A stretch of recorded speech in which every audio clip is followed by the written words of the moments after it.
Mon métier, ma passion, Armelle Lévy. C'est votre rendez-vous du samedi soir, l'occasion de rencontrer des professionnels, de découvrir leur métier, leur quotidien également. Donc avec vous, Armelle Lévy, bonsoir. Bonsoir Vincent, bonsoir à tous. Et ce soir, on part à Chaville, dans les Hauts-de-Seine, rencontrer Dominique Bisson. Elle nous ouvre la porte de son domicile où elle exerce le métier de secrétaire indépendante. Bien installée devant son ordinateur, dans son bureau, à la maison, Dominique relance des clients pour une entreprise du bâtiment. Oui, bonjour madame, je suis Dominique Bisson de la société ONS Rénov. Je vous appelle concernant des travaux que vous souhaitez faire dans votre salle de bain. Dominique, en réalité, répond aux demandes de ses propres clients. Elle en a une dizaine, au profil très varié. À la base, je travaille pour des TPE, des toutes petites entreprises, dont les dirigeants souvent n'ont pas le temps, ne savent pas, n'ont pas les moyens de prendre une secrétaire personnelle et s'adressent à moi pour que je fasse tout leur suivi administratif, commercial et un peu de communication. Chaque entreprise lui confie des tâches bien précises. J'ai surtout des entreprises du bâtiment, des ateliers de couture, ce genre de choses qui font appel à moi pour leurs factures, pour faire leurs devis, pour envoyer leurs devis à leurs clients,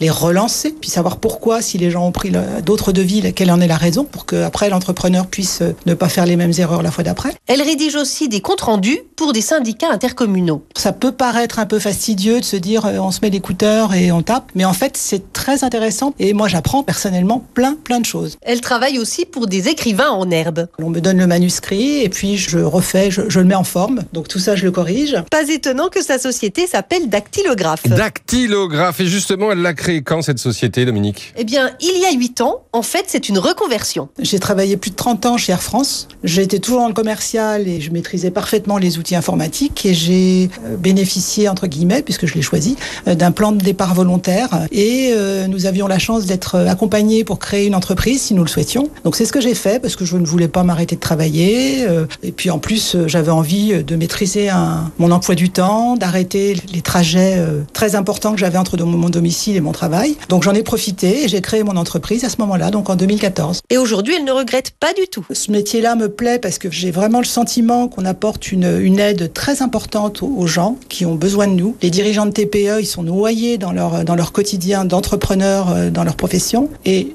sans moi et sans nous, parce qu'il y a d'autres personnes qui font ce même métier-là, je pense qu'ils y arriveraient beaucoup moins bien, qu'ils auraient une moins bonne trésorerie parce que rappeler des devis ou rappeler des factures impayées, c'est très bon pour eux. Donc ça, c'est très motivant d'aider les gens à faire leur métier. Puis en même temps, c'est un métier où on fréquente beaucoup d'univers différents. Je regrette pas du tout. Non, elle regrette pas, mais quand même parlons salaire. Est-ce qu'elle arrive à en vivre ?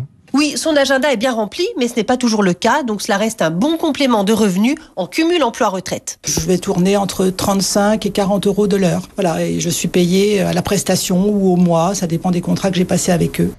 Et Armelle, est-ce que c'est un métier, assistante indépendante, que Dominique conseille aux jeunes aujourd'hui ? Oui, à ceci près. À condition qu'ils fassent des efforts en orthographe, parce qu'on a beau avoir des... Non, mais c'est vrai que je sais que c'est souvent le problème des jeunes. Mais elle leur conseille vivement de se spécialiser. Il faut se former, je pense, alors, pour vraiment trouver ses propres clients. Bon, moi, je me suis fixé les TPE, d'autres, ça sera faire des appels d'offres, par exemple, parce que les artisans ont beaucoup de mal à remplir les dossiers d'appels d'offres. Donc ça peut être un créneau. Et à apprendre à faire des sites internet, parce que c'est une demande, je pense, qui va aller croissante pour les entreprises. C'est donc un beau métier où il faut être autonome, disponible et bien organisé, ce qui n'est pas donné à tout le monde. Non, et je rajouterais avoir une bonne orthographe, ce qui n'est pas donné à tout le monde non plus. Merci beaucoup Armelle Lévy, on vous retrouve la semaine prochaine et on salue au passage tous les assistants et assistantes qui nous écoutent. En France, l'U2P fédère l'ensemble des artisans, commerçants et professionnels libéraux. Retrouvez ces entreprises qui sont au cœur de la croissance et de l'emploi sur u2p-france.fr. Et passez une très belle soirée sur RTL.